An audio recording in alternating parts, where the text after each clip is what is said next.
iniciar hoje com a leitura do livro de Isaías, Isaías 53, versículo 1 a 5. Está escrito: quem creu naquilo que nós anunciávamos? A quem foi revelado o poder do Senhor? Aos olhos de Deus, ele era um pequeno ramo, brotando de uma raiz em terra seca.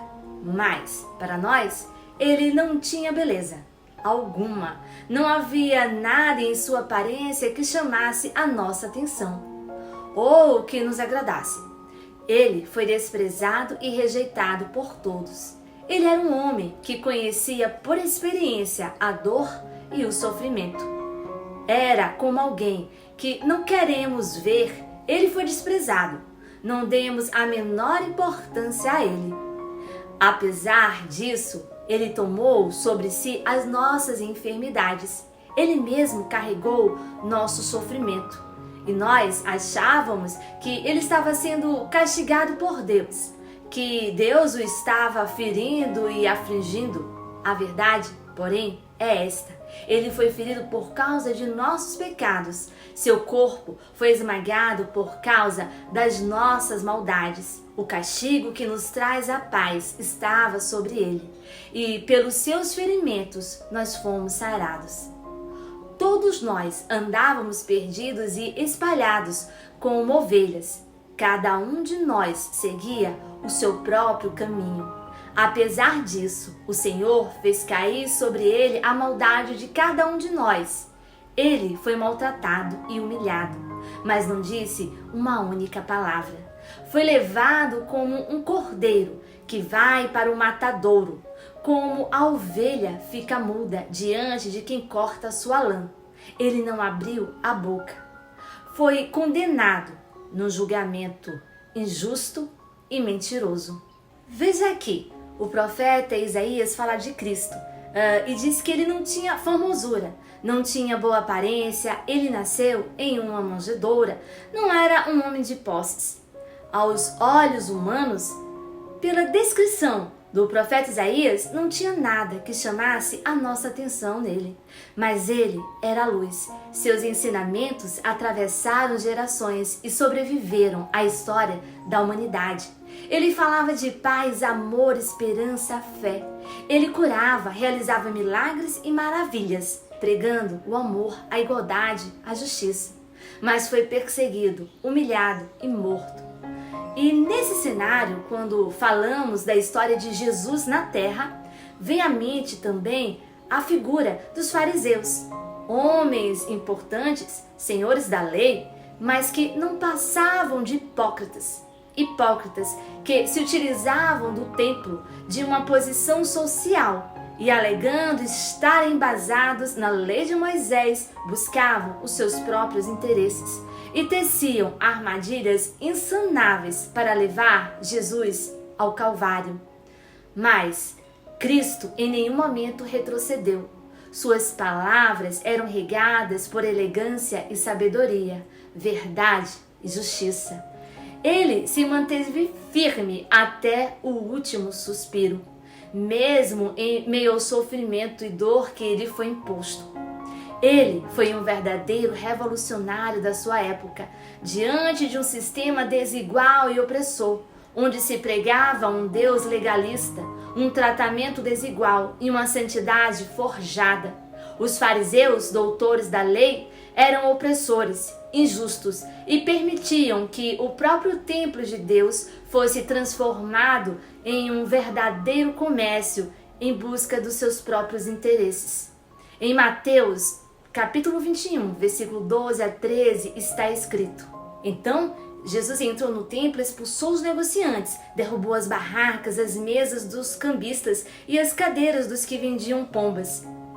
As escrituras dizem: a minha casa será chamada casa de oração, declarou ele, mas vocês a transformam num covil de ladrões. E ele, o Cristo, nos deixa uma lição preciosa. Ele enfrentou um sistema corrupto, as perseguições e julgamento dos fariseus, mas continuou sendo o Cristo e pregando com veemência esperança, amor e fé, curando e realizando seus milagres sem distinção de pessoas. Ele nunca deixou que roubassem a sua essência.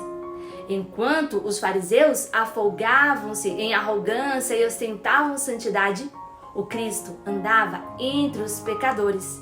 Em Lucas, capítulo 15, versículo 1 a 7, está escrito: todos os cobradores de impostos e outras pessoas de má fama estavam reunidos para ouvir Jesus. Mas os fariseus e os mestres da lei começaram a se queixar. Este homem está fazendo amizade com aquelas pessoas de má fama e até está comendo com elas. Então Jesus contou esta parábola: se você tivesse 100 ovelhas e uma delas se perdesse, não deixaria as outras 99 para ir à procura da perdida até conseguir encontrá-la? E quando a encontrasse, você a carregaria nos ombros, todo alegre, e viria para casa. Quando chegasse, reuniria os amigos e vizinhos e diria: alegrem-se comigo, pois encontrei a minha ovelha perdida. Ora, da mesma forma, há muito mais alegria no céu por causa de um pecador que volta para Deus do que por 99 justos que não precisam se arrepender. Que amor é esse?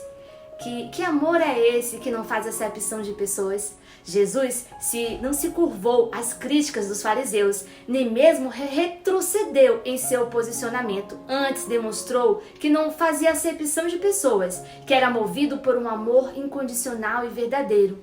Um amor que acolhe, um amor que cura, um amor que salva. Ele não sucumbiu ao sistema, continuou sendo Cristo, sendo autor da sua história. E você? Será que tem sucumbido a esse sistema? Você tem mantido os seus princípios e sua essência? Ou será que tem vivido uma vida de aparência, de pura ostentação, para simplesmente ser aceito ou adequar-se a um grupo ou posição social? Jesus não se dobrou às críticas e julgamentos dos fariseus. Não deixou que roubassem a sua essência. Não era um espectador passivo, mas foi o autor da sua história. Não deixe que roubem a sua essência. Você não precisa ser como todo mundo. Não precisa ser aceito por um determinado grupo ou ostentar uma determinada posição social para se sentir importante ou amado. Não deixe que roubem a sua essência.